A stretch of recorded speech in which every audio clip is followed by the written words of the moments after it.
Le président américain Donald Trump a confirmé qu'il n'avait pas l'intention de suspendre les droits de douane mondiaux malgré une dégringolade globale des bourses.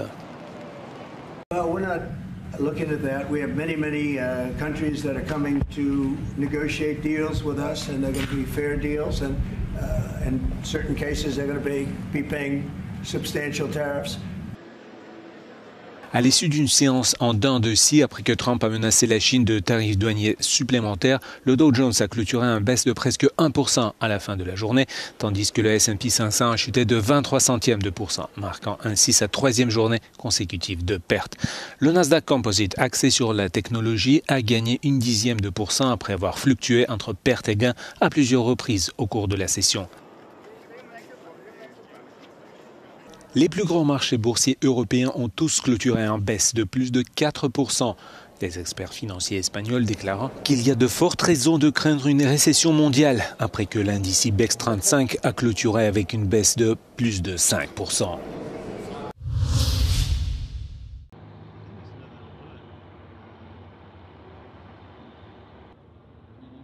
L'Europe est lancée dans une course au réarmement. Les États-Unis se désengagent du continent. Or, les Européens dépendent du soutien militaire américain pour assurer leur défense. Toutefois, il existe un domaine où l'Europe dispose d'une certaine autonomie, les chars. Additionnées les unes aux autres, les armées de l'Union européenne comptent au total 4 262 blindés, soit un petit peu moins que les 4 640 chars aux États-Unis. La situation varie cependant fortement d'un pays membre à l'autre. La Grèce arrive en tête avec 1344 véhicules, devant la Pologne 614 et la Roumanie 328.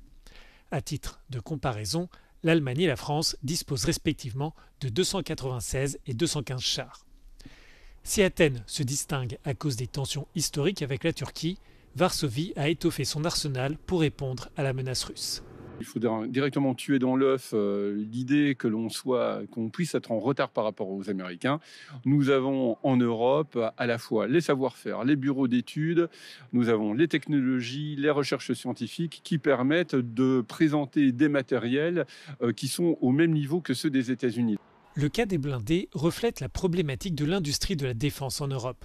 Le marché est très fragmenté avec plusieurs entreprises et plusieurs modèles, comme par exemple le char français Leclerc, le modèle allemand Léopard ou encore l'Ariete italien. Actuellement, si on prend l'ensemble des capacités blindées européennes dont disposent les pays européens, en fait, on dépasse même la dizaine de modèles. Là où les Américains vont fabriquer 3 ou 4 modèles de véhicules blindés de type similaire. Des dizaines de modèles européens signifient des formations différentes, des pièces différentes et donc une maintenance adaptée.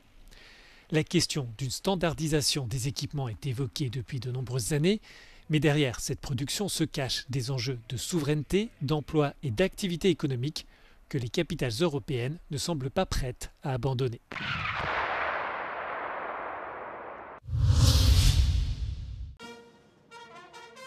Le président français Emmanuel Macron a appelé à un retour immédiat du cessez-le-feu à Gaza, lors d'une rencontre avec son homologue égyptien Abdel Fattah el-Sisi au Caire. La rencontre entre les deux dirigeants intervient près de 3 semaines après qu'Israël a rompu le cessez-le-feu avec le Hamas. Depuis, les bombardements israéliens ont fait plus de 1000 morts à Gaza, d'après le groupe islamiste palestinien. Et l'arrêt de l'aide humanitaire expose la population civile à de graves risques de famine, selon plusieurs ONG. Nous condamnons la reprise des frappes israéliennes à Gaza, qui constitue un recul dramatique pour la population civile, les otages, leurs familles et l'ensemble de la région. Nous appelons à un retour immédiat au cessez-le-feu, à la libération de tous les otages encore détenus par le Hamas à Gaza. L'Égypte et le Qatar avaient assuré la médiation dans les pourparlers sur le cessez-le-feu précédent entre Israël et le Hamas. Lors de leur rencontre, le président égyptien a fait écho à l'appel d'Emmanuel Macron en faveur d'un cessez-le-feu immédiat. Abdel Fattah el-Sisi a également rejeté une nouvelle fois l'appel au déplacement des Palestiniens en Égypte ou en Jordanie, proposé par le président américain Donald Trump. Ce dernier doit rencontrer le Premier ministre israélien Benjamin Netanyahou en tête-à-tête à Washington mardi.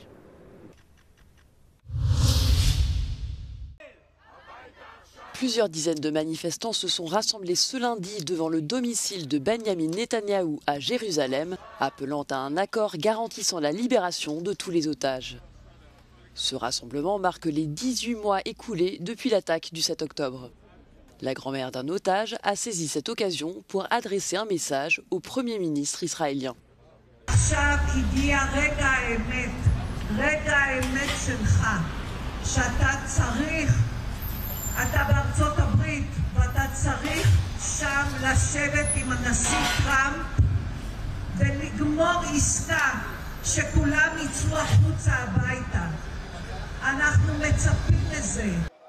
Une rencontre entre Benyamin Netanyahou et Donald Trump est prévue plus tard dans la journée à Washington, notamment pour discuter de la guerre à Gaza. Cela fait maintenant un mois que le cessez-le-feu a été rompu par Israël dans l'enclave, les négociations sur la deuxième phase de l'accord de trêve entre l'État hébreu et le Hamas ayant échoué. Israël a depuis lors bloqué toute livraison d'aide humanitaire à Gaza. Le 80e anniversaire de la libération du camp de concentration de Buchenwald a été commémoré ce dimanche dans la ville allemande de Weimar, une cérémonie à laquelle a participé l'ancien président du pays, Christian Wulff. Dans un discours prononcé à cette occasion, il a mis en garde contre la radicalisation et l'extrême droite. Aufgrund der Verrohung, der Radikalisierung und eines weltweiten Rechtsrucks kann ich mir inzwischen, und das macht mich beklommen, deutlicher vorstellen, wie das damals geschehen konnte. Das ist für mich erschreckend, sodass ich es für zwingend halte, dass die heutigen Generationen ihr Engagement verstärken, für unsere Werte aktiv mit Mut und Haltung einzutreten, um Dämonen des 19. und 20. Jahrhunderts nicht zurückkehren zu lassen. Christian Wulff a également critiqué la montée du sentiment anti-immigration défendu par le parti d'extrême droite Alternative für Deutschland. L'ancien président, membre du parti Union chrétienne-démocrate, a plaidé pour un engagement actif en faveur de la démocratie. Le camp de concentration de Buchenwald a été créé en 1937. Quelques 56 000 détenus y ont péri de faim, de froid, de maladie ou après avoir été exécutés, et plus de 20 000 au camp de Mittelbau-Dora, annexe de Buchenwald destiné à la fabrication de missiles V2. Les deux camps ont été libérés le 11 avril 1945.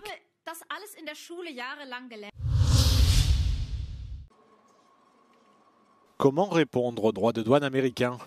Cette question était au cœur des discussions entre ministres européens du commerce, qui se sont réunis lundi à Luxembourg pour évaluer les réponses possibles à la guerre commerciale initiée par Donald Trump. La Commission européenne espère toujours pouvoir conclure un accord avec Washington. This introduces a lot of uncertainty, lack of predictability, inflation fears, and the fact that tariffs are in the end the taxes which will be paid by the businesses, but especially by the final consumers. So that in the end it increases, of course, the fears among the consumers. Donald Trump a présenté les nouveaux droits de douane comme étant réciproques, une affirmation contestée par le ministre allemand des Finances, Robert Habeck. First, the calculations from my point of view are nonsense. Even the basis of the calculation is nonsense. Yes, the assumption that a trade budget surplus or deficit is a problem in itself is a wrong estimation, because in the end globalization serves all economies, and especially the American economy has huge growth figures in GDP, better than a lot of European countries. L'impact des tarifs douaniers de Donald Trump s'est répercuté sur les marchés mondiaux et les actions ont continué à plonger lundi. La Commission européenne propose aux États-Unis un accord 0 pour 0 pour supprimer les droits de douane sur tous les produits industriels. Mais jusqu'à présent, Donald Trump a déclaré qu'il ne ferait pas marche arrière.